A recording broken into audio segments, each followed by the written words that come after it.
What's up YouTube? Welcome back to another... How rude of the dog.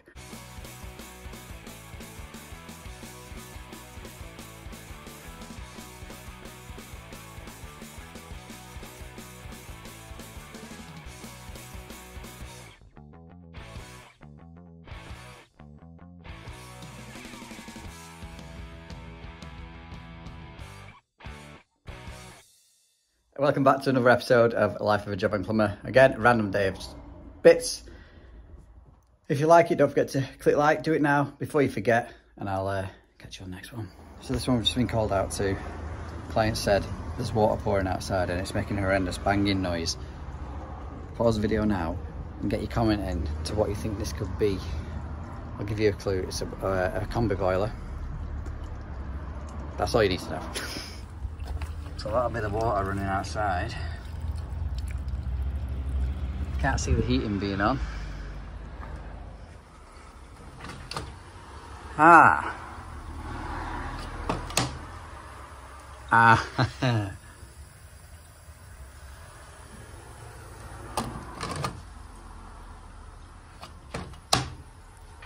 Looks like she's been topping up the pressure and has accidentally left the filling loop open. Easy done, easy done.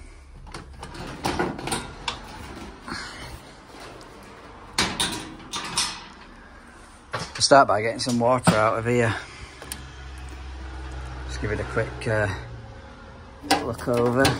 These look like old leaks, that's a standard one. That domestic hot water from Mr. Leaking. Little fibre washer will have failed.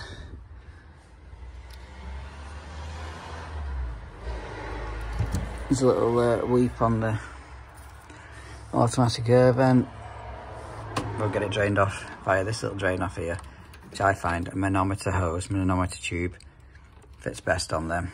Little tube on that into a bucket. We get all this water emptied out.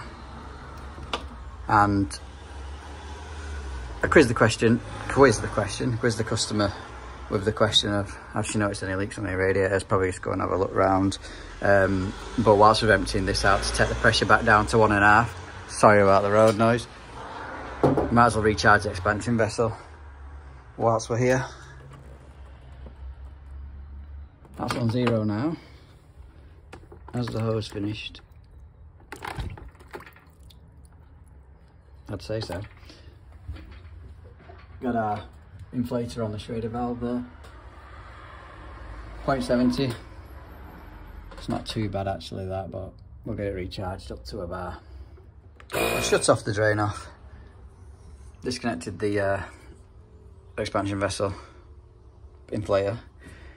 I'm giving this reqiuring a shot. I've not had this set for free. I've bought it purely because my little brush on style leak detector fluid, there was only about this much left in the tub and it didn't seem to bubble up very much anymore. So we'll try this one. It's just a bit handier to carry in the bag and easy to get into spaces like that. I'll top up the pressure again now to around that black mark. The only problem with over-pressurising a system like this and activating the PRV, which is the copper pipe that's running outside, is because this is spring loaded. If it'll zoom in, focus even, because it's spring loaded and has a rubber washer on it, it can get scale and gunk and your usual central heating rubbish stuck on the washer.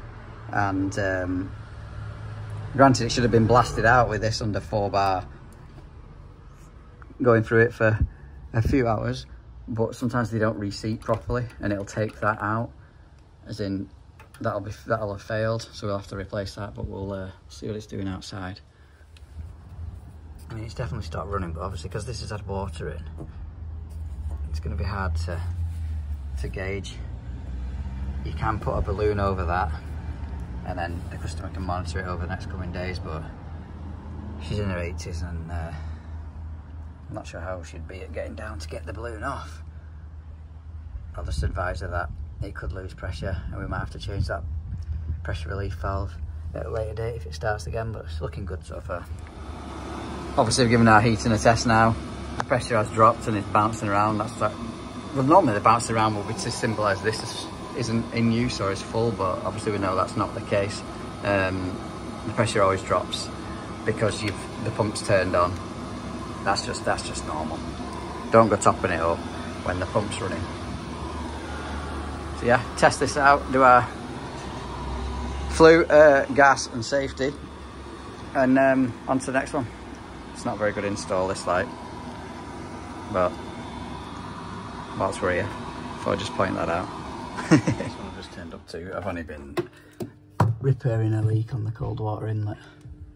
But how often have you seen these boilers? This is only the second one I've ever seen, and it's actually on the same estate that we're doing this. But yeah, I don't know much about them. So this next one we've been called out to is a leak under a kitchen sink, and customer thinks she needs a new trap. So let's see. With any leak, well, we start from the top.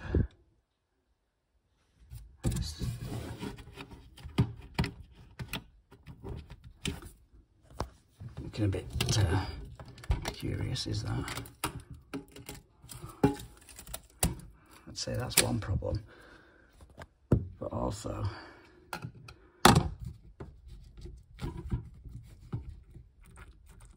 that's definitely a problem as well. Probably nothing up with this, but I'll just replace it for this. I've just whipped out the new one, give it a little bit of a clean. Took out this. Sometimes you can't get on it with a flathead. It is a flathead screw. Sometimes you can't get on it with that, so I just used a square. Get all this side cleaned up, and under here, I'll do under that as well. Want some here, and they also want this silicone in again. That looks quite nice and neat, that. There's no way I'm going to beat that. It's just failed here though, to get that scraped out. After doing this, silicone, ring silicone around the top, rightly or wrongly, everyone does these different. Silicone on the actual bottom part, then the washer, and then another bead of silicone. Give it a little twist, make sure it runs around nice and smooth.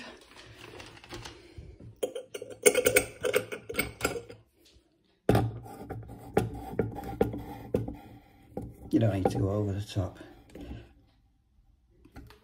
I'll clean that off now with big wipes.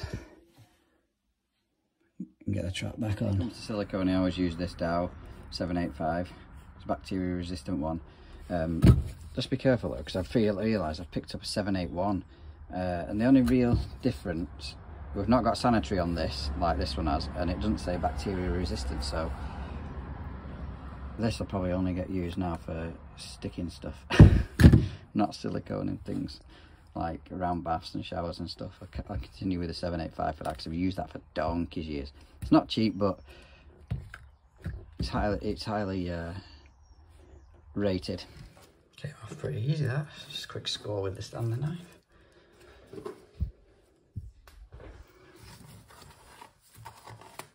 When silicone in, always start from the corner and work out.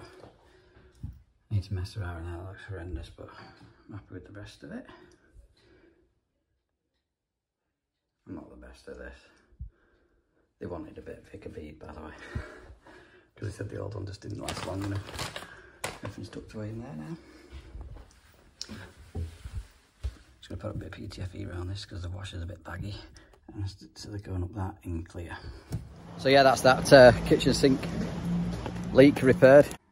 So a lot of you know this already, but some of you might not, but these style Worcester electrodes on the CDI with the glass viewing part were superseded by a new set with no window, because the gasket would fail and pop the glass. But it's only advisory, highly advisory like, but I'm going to take these out now and check them, because on this service that I'm doing, it took a while to ignite, so I suspect they're dirty or knackered, but if I'm taking them out, I'm changing them. That screw was overly slack, that one was overly tight. I actually thought I was going to snap it. That wouldn't have been good, working in house number 13 on a Friday.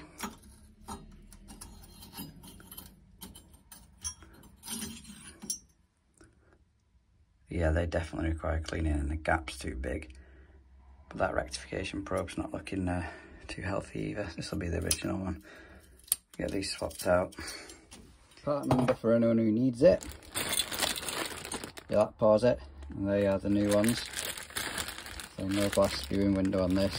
And Torx screws instead of Phillips. Keep these on band stock. They're approximately 50 quid. So they're the new ones. Don't forget your white gasket.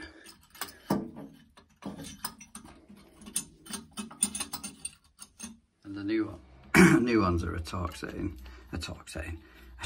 bit T20. At least I think they are. Just making it up so I sound good. Plug your leads back on. Make sure they're nice and tight. Sometimes if they're not properly tight on the edge of the probe, it won't line. It won't rectify that it has lit. I've had it before on Worcesters, but only on the kebab style heat exchanger, where the rectification probe, the green wire, hasn't been sat tight enough against the probe itself. It lit faster than I could get the camera on. So yeah, a few jobs for you there. If you liked it, give it a like. If you disliked it, give it a dislike. Don't forget to subscribe if you haven't already. We've got a 2K giveaway happening hopefully very soon. We're about approximately 400 subscribers off. I'm hoping at the time of me saying this, I'm like at 10,000, but that's only a week away, so we'll see. I'm sat at home. It's 11:45, and I'm waiting for a Kane rep to turn up regarding my analyzer. But that's a story for another video. Catch you next time.